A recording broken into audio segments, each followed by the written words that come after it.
Ниту се разговарало на темата Мој дедеве, ниту се размислува за негово укинување, уверува министерката за финансии Гордана Димитриевска-Кочовска, откако вчера директорката на УЈП Елена Петрова рече дека мерката не го дала очекуваниот ефект.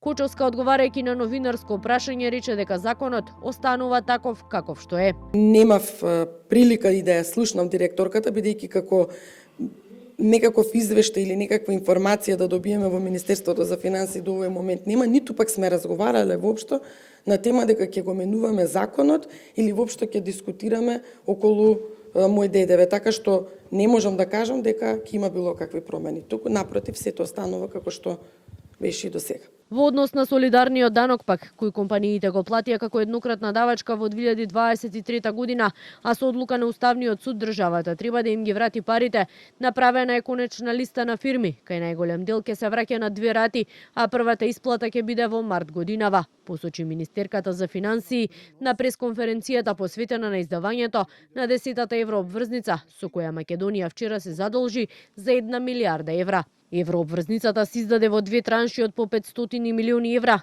со рок на отплата од 4 и 8 години, што според Кочовска се нема случајно во последните 20 години. За траншата со рок од 4 години каматата изнесува 3,87%, додека за онаа од 8 години каматата е 4,75%. Само 1 час по објавувањето на почетните каматни стапки, побарувачката достигна 2 милијарди евра.